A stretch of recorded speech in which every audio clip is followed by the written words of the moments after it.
Welcome to an episode of the award-winning podcast Art Insiders New York. My name is Anders Holst.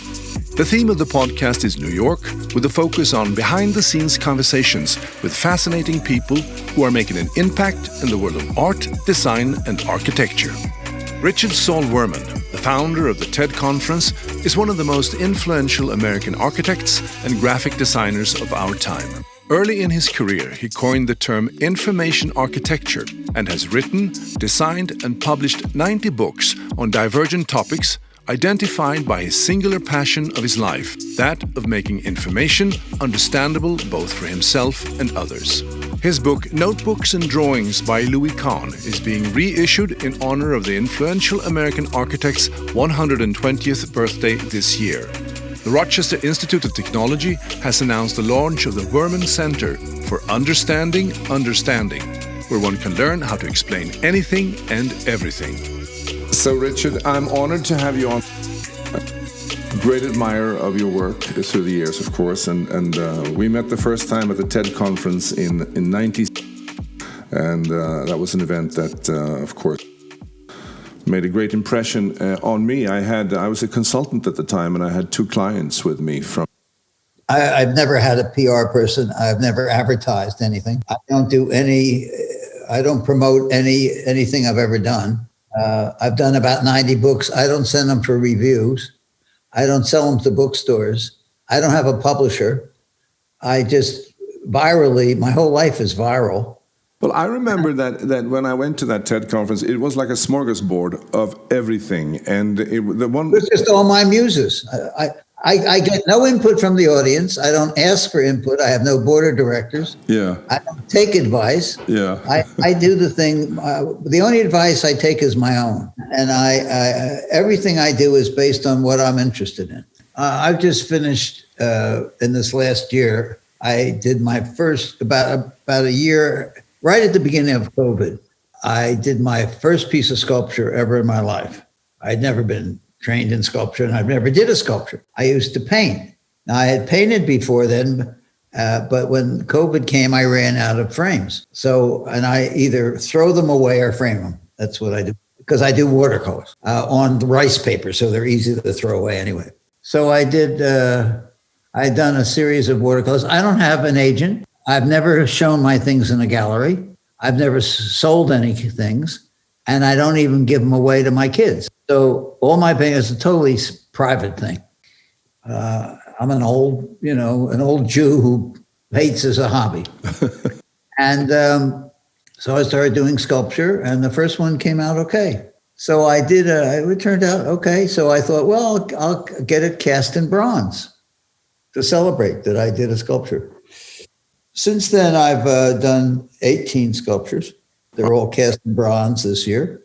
And by accident, just before the COVID, this guy had his main bookstore in Coral Gables. He has 8 bookstores. And he looked at the paintings and he really liked them. And he said, who did them? And when I told him, I had to convince him I did them because he really liked them and he didn't think I painted, of course. I didn't advertise. I don't tell anybody that I paint. Yeah. I mean, it's just like telling somebody you pee. Which, of course, I probably tell people that more than I tell them I paint. And I convinced him that I really did them. He said, well, he just loves them. He would love, something should happen with these. I said, nah, I'm fine. Yeah. I'm not looking for things to do. So about 2 months later, I got a call from next door to his main store is in the old fire and police department of Coral Gables, an older building and very nice up. And that's his main store, Books and Books. And immediately next door is a bigger building, and it was the old city hall. So they had a complex. And the old city hall has been turned into a local museum. They don't have a collection. They have shows every once in a while. Not a fancy museum, but it's a very wealthy town. So it's one of those things. Like there's a museum in East Hampton because it's a wealthy area. They have their own museum, but it's not a great museum. It's just has some interesting shows because they're a wealthy town. You know what I mean? Yeah. So 2 months later, the head curator, she must have had her arm twisted. I wouldn't have come to see me because I am, as I described, an old rich Jew with a beard, doing amateur painting, on the beach. Anyway, she came and she fell in love with them too. So I said, well, that's fine. She said, could we have a show of your paintings? I said, I guess so. I never thought about that. We have a date in this August, September, and October for a show of my paintings. But in the meantime, I've done 18 sculptures, which I like doing better than the paintings. So the show is going to be my 18 sculptures and 35 paintings. And the whole museum is just going to be me for 3 months. Wow. So that's a completely new thing that happened, I guess, because of COVID. Wow. Somewhat. I wouldn't have had all the time to do the sculpture. And I really enjoy doing the sculpture. That's incredible. So you can add that now to your various occupations that you've had through life, because I found this very interesting. Your wife explained in one interview that it's very hard to explain what Richard does. It is especially hard for Richard to explain what Richard does. And then you said that you had 5 lives. You were trained in architecture. You've had a life in archaeology, writing guidebooks, medical books, running conferences, and a life in information theory. So now you can one more. I have one more. Serious archaeology. No, seriously. Have you ever heard of? I don't know. You might not, being from Sweden, maybe you don't know anything about the Mayans. Oh yeah. Okay. Well, the largest and the oldest of the Mayan cities, is Tikal. Yeah. Tikal, and that was complete jungle, but they knew it was there. And in 1958. The University of Pennsylvania Archaeological Museum and the Guatemalan government, the Museum Archaeologica in Guatemala City, had their first year decided to have an expedition and basically cut down the jungle and try to discover what was there in the edges of the city. And I went there, and I was 21, and I'm 86 now, so it's a long time ago. Well, you certainly don't look it. And I mapped 1/3 of Tikal. Wow. In the jungle with 2, there was 3 of us mapping, and we each mapped a third. That's incredible.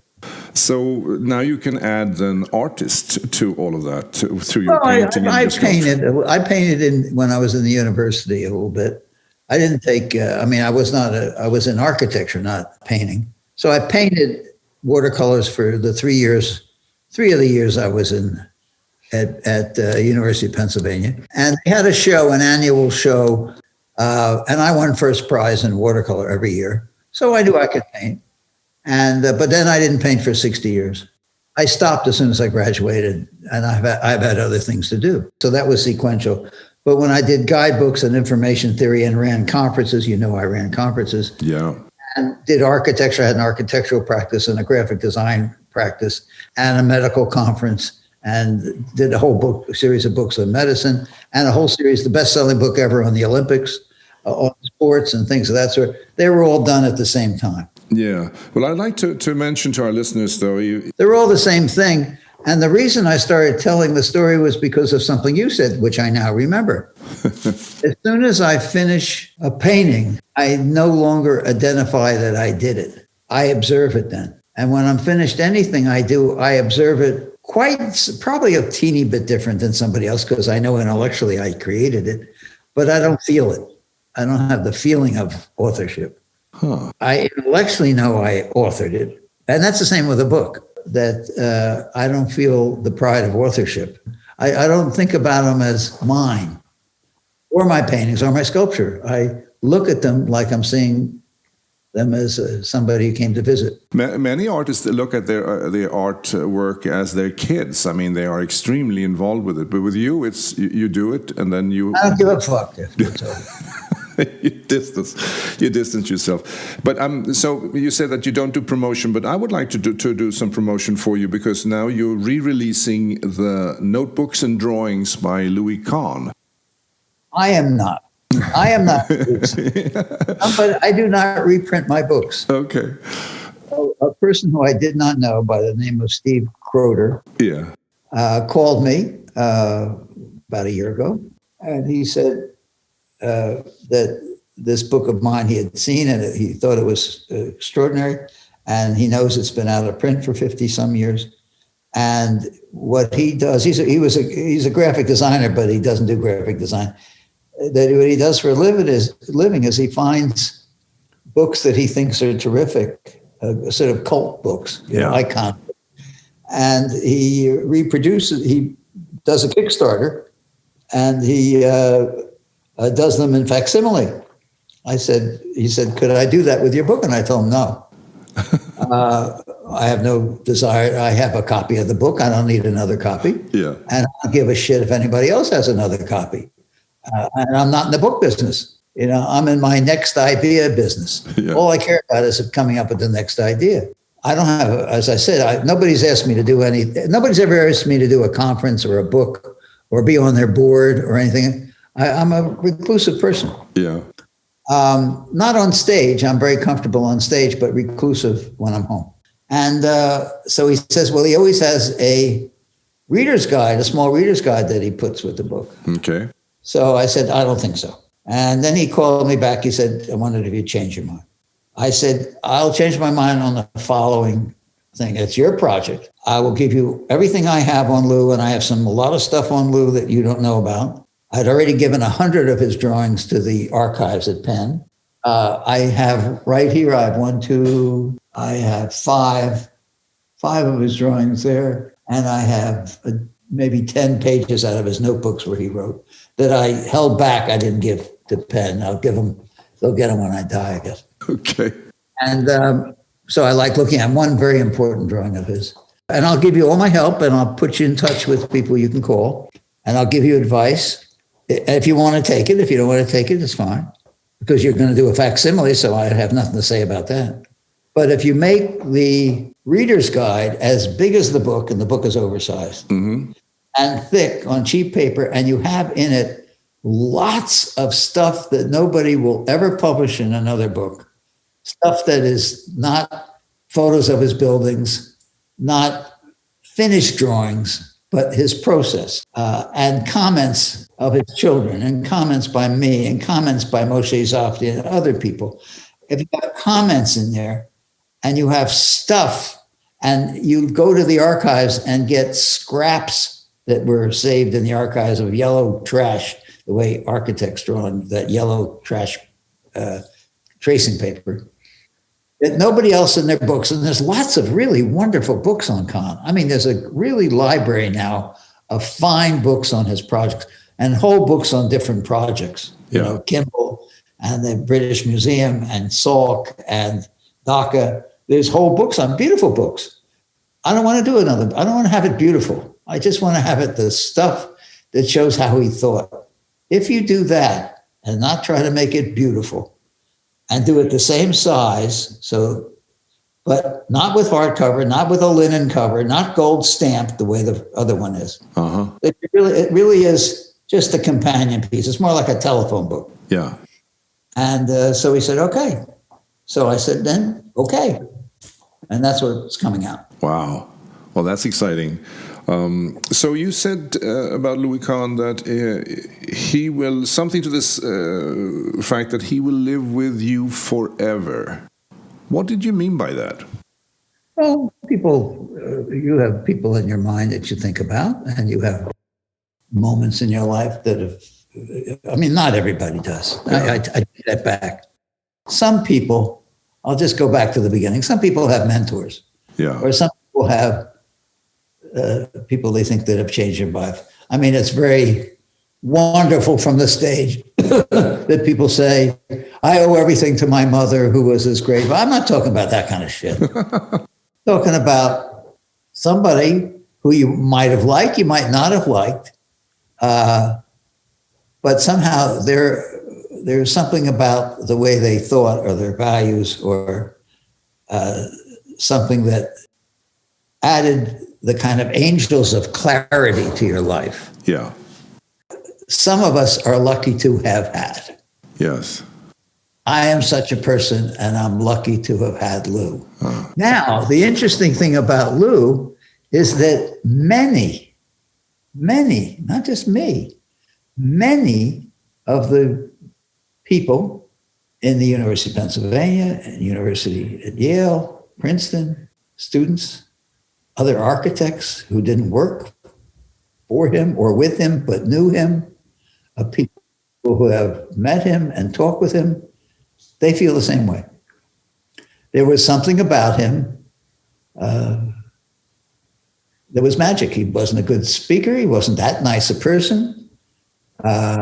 He was jealous of everybody getting work and he didn't get any. He didn't have very many skill sets. Social, he had skill sets. He wasn't socialized. He wasn't charming in that way. Yeah. He had a magnetism, and he told naturally, not by saying, to be perfectly honest or to be frank. Those are all throwaway phrases. It means that everything else you said wasn't. Exactly. Without trying to impress you, he always spoke his truth. Some of it, nobody understood. So he had this, if you describe him, it sounds like one of these woo-woo guru guys living naked up in the Himalayas. And he had an aspect of magnetism, and he was short, he had a shrill voice, and terribly scarred. He was not an attractive person. But there was something that made him different than anybody else I had ever met. His conscience and his permission for me to be more of me, not to do things in his style or copy him, but his permission to me personally changed my life. Now, I was more fortunate than others because we became really good. We became friends, or I think, had a love. We loved each other in some way. Yeah. I couldn't talk about it, nor could he, because of the jealousies in the office. Everybody wanted a piece of Lou. Yes. They all wanted a time. But he and I secretly went to football games and baseball games. And then he planned my life. At one point, I worked for him for 3 years. It's only things like this I'm finding out now because somebody's doing my biography. A major biography. Wow. It's an 800-page biography. And in doing that, he's researching. He's a real academic. He has several master's degrees and research degrees. Yeah. I found out by putting things together, some of it between his children, like his Nathaniel, who did that wonderful film on him, my architect, said that my little book, which was the first book I ever did, and the first book ever done on Lou, was Lou's favorite book. Wow. And the last thing he bought before he died, on his way to the airport to go to India, take that trip and come home and die in Penn Station in New York, was 2 copies of that book to give to people. Wow. And that book had been out for 20 years then, or 10 years then. That he allowed me to do the book in the first place, and that I picked out the drawings myself. And he says, "What are you picking out drawings in my book for?" Who said to me, I said, "Well, that's the whole idea of it." He said, "Well," then he got it and he sat back. He said, "Well, I'll be very interested to see which drawings you pick out." He took it as a learning thing for himself, right? Yeah. So that would be interesting to see what Ricky picks out. It would be different than what I would pick out, but it's interesting in itself. Wow. It was that kind of acceptance of learning, of finding patterns. I worked for him for 3 years. He says, "You should teach now." I started work for him 3 years before that on a Friday. He sent me I was 23. He sent me to London to do an impossible project after I'd worked for him for 2 days. Yeah. And knew nothing about what I was going over there for or how to do it. And I was there 6 months. He set me up to put me in sort of impossible conditions, which helped me. And then I put myself in impossible positions, of survival positions, in a period of my time, of my life, between 18 and 23 or 4. And those 5 years changed me from mentally slightly soft and having gotten up to that point without starving in the streets or doing things, that I felt I would survive. So, and half of those things he put together and half of them I put together.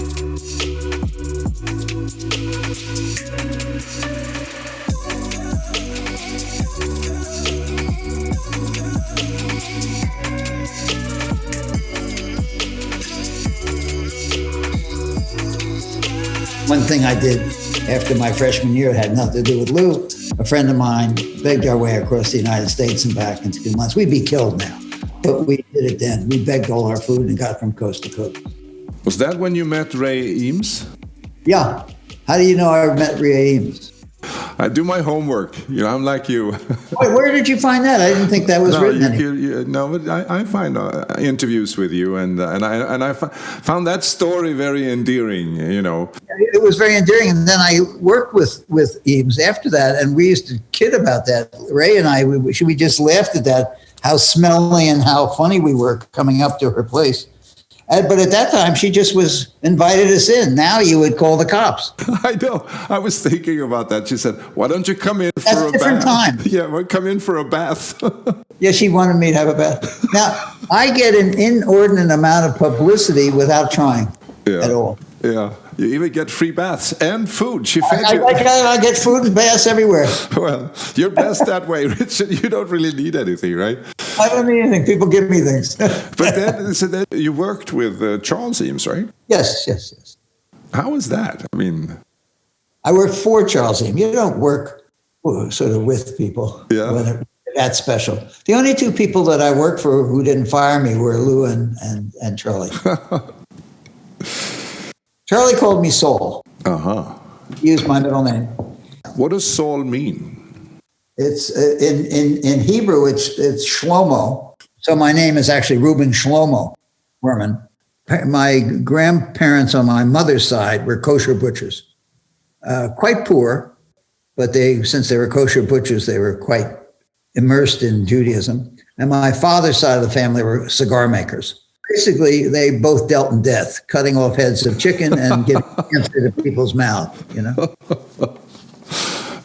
But you have rectified that. You have given people inspiration and life, and I don't give a shit. No, I don't give anybody anything. No, I do. I am. Get past the first sentence because I'll explain it. Yeah. I am completely indulgent because I think it's the truth. I think the only thing I know, and I probably don't know that as well as one could, is myself. I don't know what you're thinking now. And you don't know what I'm thinking. And you can't possibly know what I'm thinking, and I can't possibly know what you're thinking. Now think of me as being on the stage and there's 1,000 people out there. I can't know what they're thinking. I don't ever invite a speaker when I'm giving a conference. I'm giving an example. I don't ever invite a speaker to please the audience because I don't know what they're thinking. How am I going to please them? Yeah. And I don't care about pleasing them anyway. Exactly. I care about the excuse of the conference is I get to meet some people I want to meet. Now, when I do a book, I want to make it good for myself. I want to enjoy the action since I don't have a publisher and nobody has ever asked me to do any book. Yeah. I choose the subjects and I do the book. So I don't care about the person reading the book or literally how many it sells because I'm not in the book business. I'm in the business of having my next idea. Yeah. You were described in Fortune magazine as an intellectual hedonist with a hummingbird mind. And they interviewed my wife, and one thing she said is that Richard would rather be a brain in a jar than anything else. And there's a certain truth to that. Yeah. You said something when we spoke earlier, I think it was last week, you said something, once you've done something and you're good at it, what's the point in doing it again? It's not a matter of being good at it. Once I do something and I figured out how to do it, even if I could make some improvements to it, why bother doing it again? That's what I know most people do. Somebody goes to a publisher because they're expert in something and they get an advance so they can write a book about their expertise so other people can learn that expertise. But let's say person number 2 goes to a publisher and says, I don't know anything about this subject, but I'm interested in it. Would you fund it? Yeah. So everything I do comes from my not knowing to knowing. The world is set up of people knowing and trying to know it better and getting an audience for it. I'm trying to learn something and then go on to the next thing. Yeah. It's a totally different journey. Yeah. My value is my ignorance. My expertise is my ignorance. I know more about my ignorance than you know about yours. And that acceptance of my ignorance makes me more powerful than you. Because I'm always seeking, I don't understand anything. No. And that is basically your life's journey, that you want to make things understandable, right? And yes, and the miracle is that I've survived. Yeah. And survived well. I mean, I'm okay. I have enough. Yeah. So one thing that I really like about you, Richard, is that you love to put people together and mix sort of choreograph an exchange of ideas between people. And we have to talk about the TED conference because people who listens to this they want to know about the TED conference. So how did that come about? TED conference, the way it is now, is completely different than the way it was. Okay, it's just different. So let's talk about TED 1, TED 2. I'll talk about the first 18 years and the creation. Yeah. And from now on in, it's a different story. It's not bad, it's just different. And so I can't speak for it. It's not that I was right and they're wrong. It's just that I did it one way and they call it the same thing and paid me for it, but they do it a different way. So it's not a criticism. It's just a difference, all right? In trying to be not haiku, but minimalistic, I like to reduce things as much as I can to see if I can find an essence. The essence of TED, for me, again, indulgent me, the essence for TED was observing and activating nouns, N-O-U-N-S, kissing. What? That's it. Nouns, kissing. Yeah. Different subjects, nouns. Yeah. Talking to each other and kissing. Yeah. And seeing what happens in the pattern making as there is a convergence between different points of view, different subject matter, different people. So they kiss. And sometimes the patterns that come out of that kiss form a whole new pattern and something new and an embrace and sometimes an antithesis, and they see the differences. Not unlike, I don't know if you've ever heard of a man by the name of Carlos Gardel. No. Carlos Gardel died in 1935 in an accident in Chile on an airfield in a small plane. Another person he didn't like was in a small plane on that airfield, and they played chicken with each other, not taking off, and they crashed and died. That's not the big deal about Carlos Gardel. The big reason he is the most famous person in Argentina even today, dying in 1935 and playing chicken to his death, is because he created the music and invented the dance of the tango. Wow. And he is venerated even more than their fried cheese there. He's venerated in Argentina because that dance is the epitome of innovation. One of the there's only 5 ways of innovating. And I have an acronym ANOSE, the O, the middle finger, right? The O. The O is the opposite. And that dance, and the opposite of things is usually a radical alternative. If you've ever had a creative idea in your life, it probably was, they call it out of the box. What it really is a radical alternative. What do comedians do? What is a punchline? A radical alternative. The opposite of expectation makes you laugh, but also is the breakthrough in many sciences, in investments, in starting companies, new products, creativity, new forms of everything comes from the opposites. Niels Bohr, the great physicist, small particle physicist, who had terrible arguments with Einstein, but they were friends, good friends, because he believed in quantum physics, and Einstein, as we know, didn't believe in quantum physics. But he said at one time that, I think during his acceptance speech for his Nobel, that when he had a profound idea, the opposite idea was also profound. Oh. That's really smart. Yeah. Now, let's look at the dance. The dance of the tango is people are violent to each other and love each other. They don't touch and they almost hit each other. Improvise, and yet they have very ordered movements.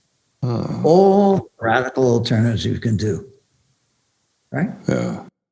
I like Carlos Gardel, and he died in 1935, which is the year I was born. It is also the year when the Volkswagen first came out. Although the Volkswagen they've now found was copied from a Polish car. And it's also the first year that the Toyota came out.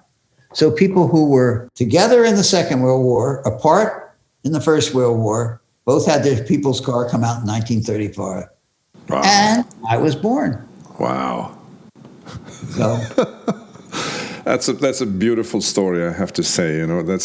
It's called technology entertainment and design, and I was thinking about that today. Why wasn't it technology education and design, or is it education that comes out of all of this?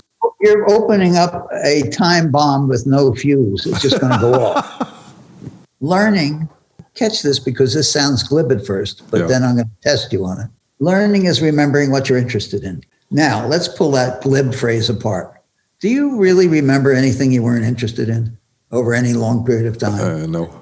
Do you remember sometimes things you didn't do so well, but you're interested in, and you keep following them and you remember them? Did you ever do so-so in a course in school, but were interested in, and you remember? Did you ever do very well in a course that you weren't interested in? You forget it.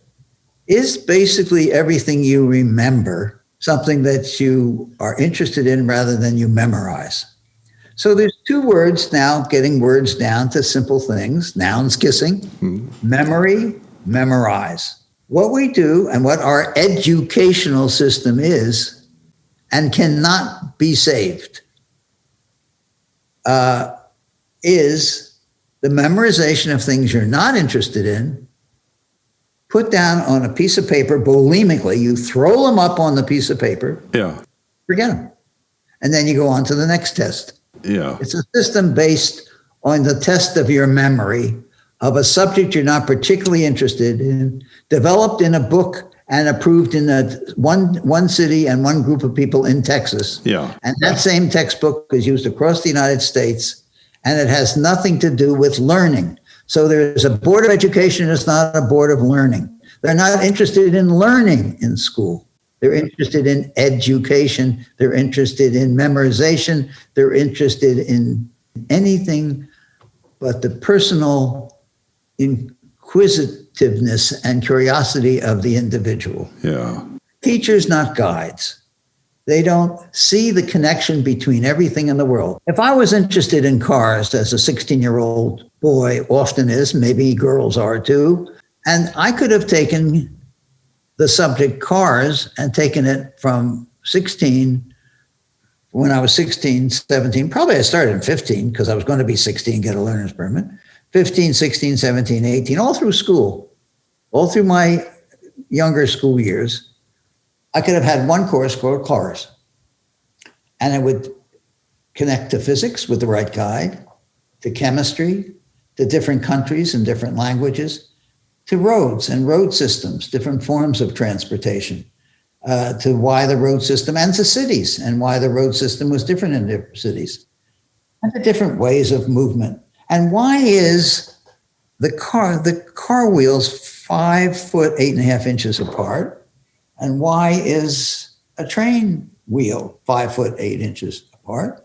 And why is the Roman chariot with 2 horses, the wheels 5 foot 8.5 inches apart?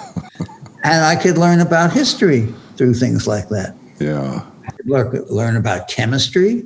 I could learn about all different motors and different kinds of electric motors, and the history of the electric motor being before the history of the gasoline motor, and yet we think we just invented the electric motor for the car now. When I grew up in Philadelphia, Curtis Publishing, one of the big publishing companies, used to deliver their magazines to all the corner magazine stands by electric trucks. That was 70 years ago. You'd learn about materials. You could make all kinds of materials in car. We now accept all kinds of materials, not just steel or tin or plastic or hybrid materials, or they could be made of anything. The various designs of cars and designers of cars, the cost of cars, the economics of cars. You could take cars for the rest of your life and learn anything you wanted. The electronic systems in the cars now, the fact that you have TV sets or you have computers for sure and big screens, and how many motors there are. There's 4 or 5 batteries. I had the whole time during, I just learned this, the whole time during COVID, I had to have a trickle of electricity come into my car because there's 4 separate batteries that will run down in my one car to run all the electronics. Not just one battery. It runs off 4 different batteries.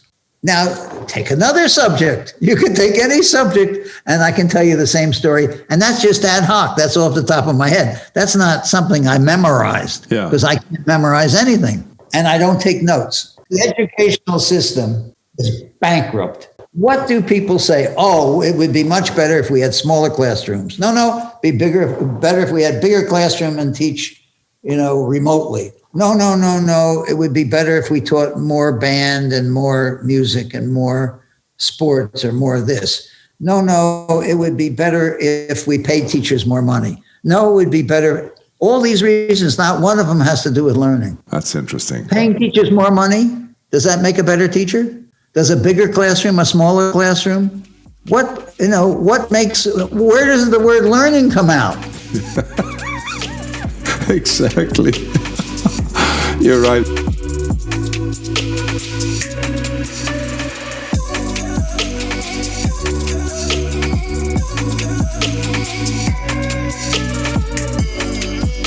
You're taught by a teacher who went to a school of education, who learned things all the way down, and there's no progress along that way. Yeah. They're doing what they know how to do. Your teacher in any university, they teach about their expertise, not about their desire to expand or go into unknown territory. Now, Lou Kahn comes back into this because he says he will stop teaching the moment he learns less than the students. When I taught a lot, and I was dean of a school, and I taught at Penn, Princeton, Cornell, UCLA, USC, Cal Poly Pomona, Washington University, St. Louis, and Cambridge University. I never taught what I knew about. I thought of something I wanted to learn about, and I taught it along with the students. So I was enthusiastic about the process. Yeah, because you learned something. Exactly.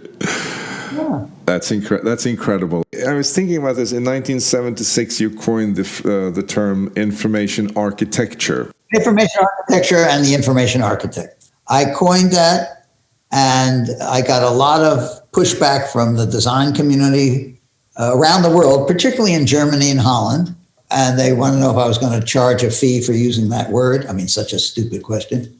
When they could look at the books I had done up to then, it was probably 40, and I don't even copyright them. I came up with that term not because I was an architect, but that architect symbolically represents something that has to work and has a discipline and a set of rules, but a structure to the thinking of how to solve a problem. Information design at that time, for certainly, and even today, I have no idea what's inside my iPhone. What's inside is not expressed on the outside. In the dark, it's hard to put the charge thing in here. Nothing has to do with it working. A designer takes the stuff and tries to squeeze it in together and then makes a package around it. So I'm buying Apple's aesthetic taste of what they think are pretty packages. What they advertise when it comes out is the rounded corner and how this is set in and the colors it comes in. It's just sham. I mean, if a battery is so important, why not make an electric car out of a battery? Why isn't the whole car a battery? And you put a few cushions in the battery for sitting. Why do you build a car that looks beautiful, right? And then you have to put a battery in it. I find it such a backwards mentality of why things are. This is based on its battery. The battery should be expressed. Lucan said, anytime you're in any room, you should know how the room is made. Half of the cost of the building you're in is the mechanical equipment. HVAC costs half of the total cost of the building, and then they hide it by hanging a ceiling. It's not. Yeah. It's just illogical to me. Yeah, that's really interesting. So I'm about trying to express what I do. So, Richard, what is your take then in today's, let's say, society here? We have civil unrest, we had this election, and we have all this fake news and everything. And it seems to me that... I understand the question. I'll give you the answer before you're happy. There are doctors, people who invest money, there's lawyers, there's politicians, there's situations, there's COVID, there's other diseases, there's other laws, there's taxation, there's insurance, there's reverse mortgages, there's all kinds of things in our life, right? Not one of those is explained. Now, that was a very simple sentence. The system of explanation is broken totally, and the system of explanation is not part of our learning experience. Huh. So we're all being belittled by people who have expertise that I wouldn't want to have dinner with, even if they were paying. My lawyer, I can't understand. I make a will, I don't know the initials or the acronyms of other things and trusts and why I should do this with my house or something else. My financial advisor from JP Morgan's a lovely woman. I can't understand. I tell her what I want and she answers me back with what she sells. I can't understand doctors. They don't make anything understandable to me. You know, he just wants to pluck down pills and he doesn't do any of the interaction with those pills with other pills. And there's nothing explained. So there's going to be a center, which you probably don't know about, which I was asked about. And I'll just get up and I'll show you something. Okay. Can you see that? Here's me. Yeah.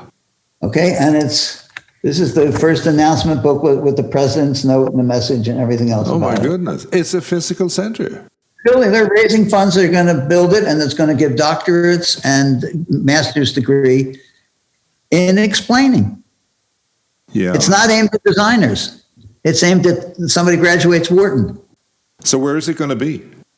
Rochester Institute of Technology. Wow. Congratulations. Well, I didn't give them money, and I didn't ask them. You inspired them. It just happened.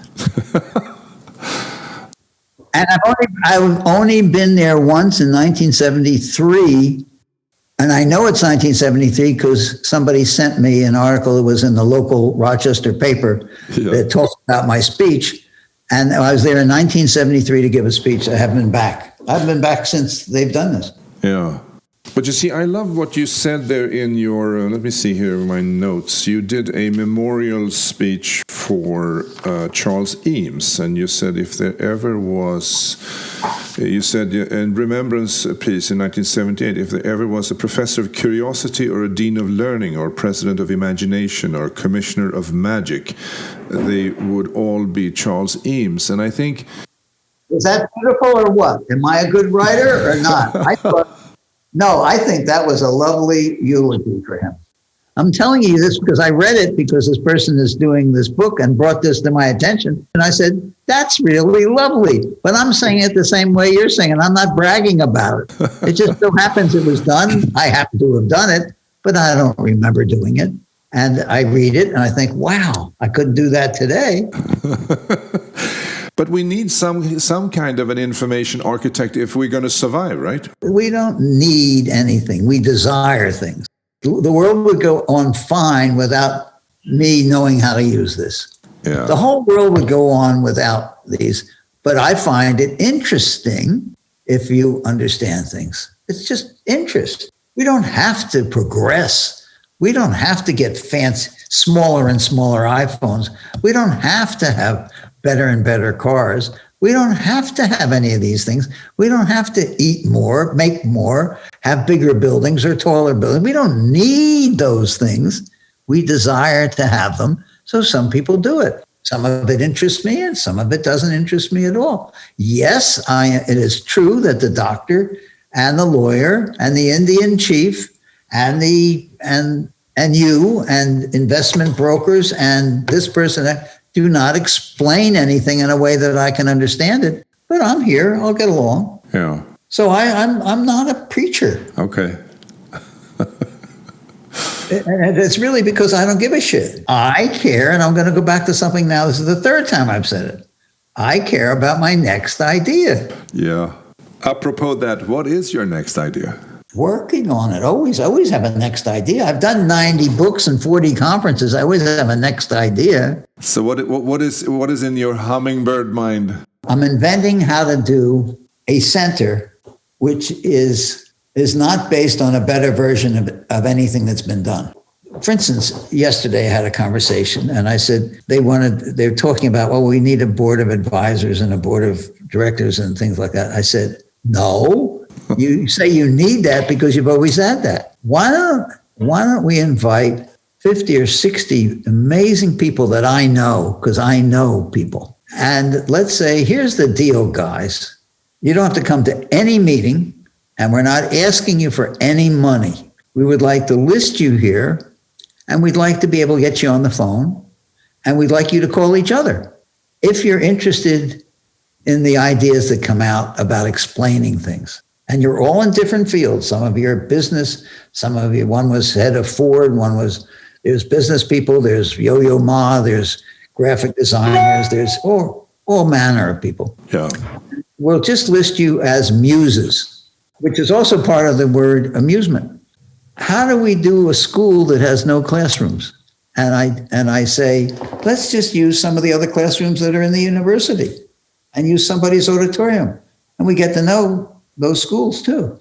But let's have at least the most amazing place, the whole ground floor of the building that we leave open air, but we heat the seats because they have hard winters, and we have ways of cooling it, but it's outside. You walk through it because the thing is located right near the main entrance to the university.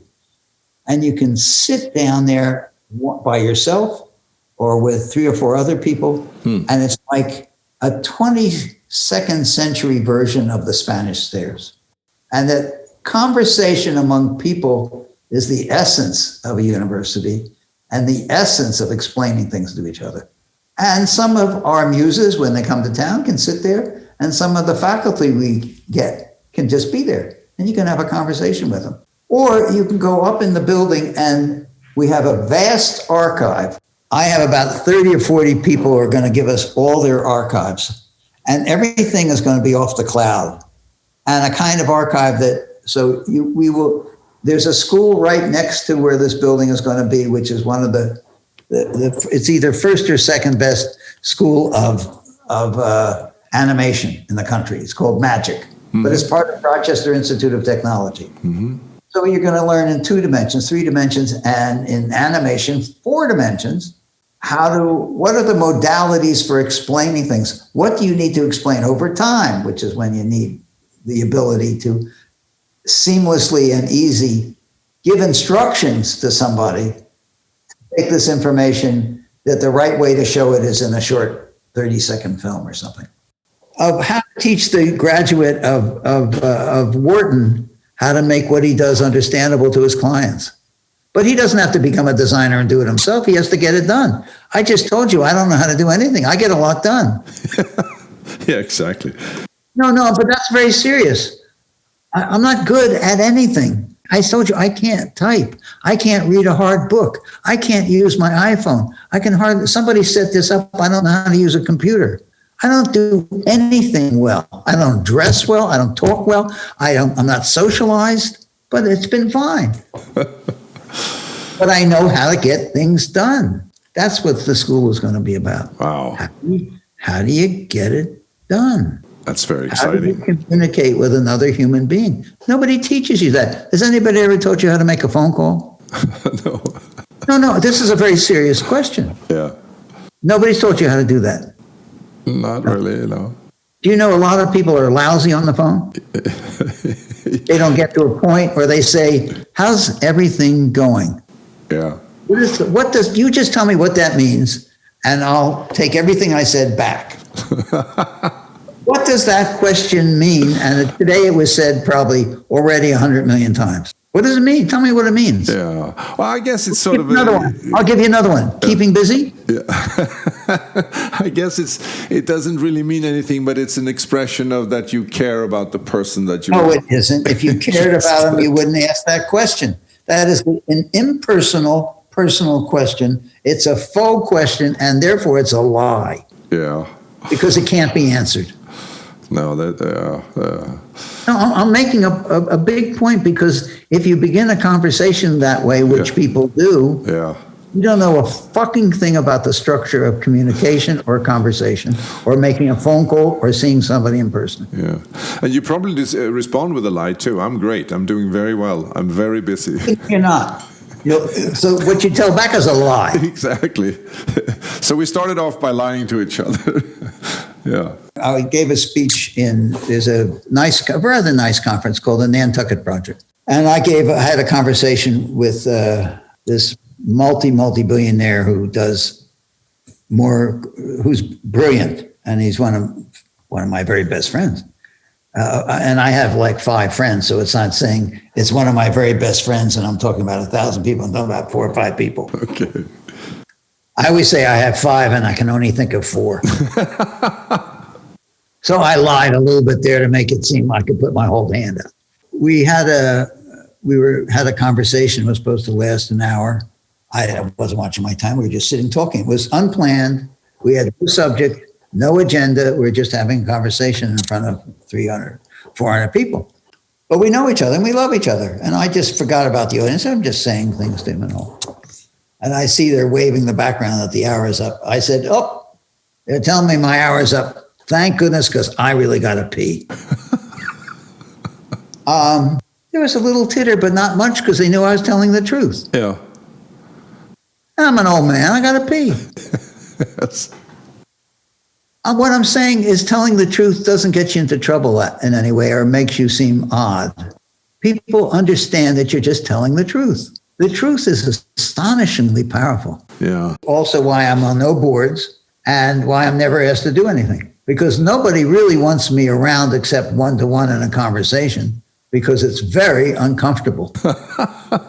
I think it's very comfortable, and I think it's very inspiring. One-to-one, no. One-to-one is very comfortable. Yeah. If it's a board of directors or if it's a group of people, it's not so comfortable. You saw me in New York when I was on the stage, and I introduce people, and I sometimes take people off the stage because they're talking too long. And I told the truth, and everybody in the audience knew I was telling the truth up there. When something was good, I said it was really good. I know that, and I've also read in your interviews here that you are a truth teller, and you don't mess around.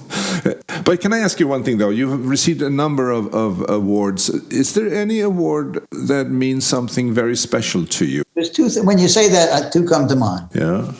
One was the Lifetime Achievement from the Smithsonian and the Cooper Hewitt for design. And the Lifetime Achievement at that time, they don't give that award anymore, but that was important, because that was a sort of a rare award that Massimo Vignelli got and Frank Gehry got. My buddies, Frank gave it to me that night, that my buddies got, some of them. And wow. It was a rarefied award and everybody was there. It was very, and that's about the top thing I can ever get in my life. So, because I have gotten the gold medal from AIGA and the AIA. The Science Museum Award was interesting because it was with Tim Berners-Lee, and the 3 of us got the 50th anniversary award. Tim Berners-Lee invented the internet, and Mayor Bloomberg and myself from a science museum. The second one, really, it was getting an honorary doctorate and giving the keynote or the commencement speech at a university called Babson, which is a university that it costs more than Harvard to go to, and it's not a university, it's a college, because it's not a full university. They just give masters and doctorates, the same as this. in innovation. That was nice to be thought of outside of what everybody thinks my expertise is, which is running conferences or design or graphic design or architecture, that kind of stuff. I like being honored for people to understand that I understand things and I see patterns, not subjects. You know, if you float and you're old, you get awards. By the way, I will tell you, because I only have a few minutes, I won't tell you this now, but if you ever want to hear it, I did a conference that was magnitudes better than TED, and I did one of them, I did it so well, and it was called Intellectual Jazz. Yeah. And I did that conference, and that was the best conference I ever did. That was the mystery conference when you invited people and that you were put. I didn't really announce it. No. And the speakers weren't told who was going to be there and not to prepare. Oh. And it was held in a place they would never go. And they had to be bused every day from the hotel 13 miles. It was everything against it. And it was by far the best conference and the best presenters I ever had. Well, that says a lot about how you can orchestrate an interaction. I know how to do that. I know how to do that. Too. Yeah. Well, Richard, it's been an honor to have you on the show. Well, you can give out my email address because I love to hear from people. Yeah. Oh, I would be happy to. So if you want, I'll give it to you. If you leave it, you can cut it out and put it on the screen. You can do whatever you want. RSW. Yeah. My initials at Wurman, WURMAN.com. Easy. Yeah. But the book you should get of mine, you haven't seen the book called Understanding. No, we talked about that last week. Get a used copy. Try to find a used copy online. But I think you might like it. No, I think I would love it. It's quite different than any other book I've done. Yeah. I'm looking forward to that. Well, thank you so much, Richard, for doing this. Okay. Nice talking to you again after so many years. Yes, thank you. This is Art Insiders New York, and my name is Anders Holst. If you enjoyed this episode and have family and friends who love New York and are passionate about the world of art, design, and architecture in the city, please spread the word by following us on artinsidersnewyork.com or liking us on our Facebook page, Art Insiders New York, where we publish newsworthy material all the time. It's very much appreciated. Thank you. This episode was produced by UOM LLC, copyright 2021.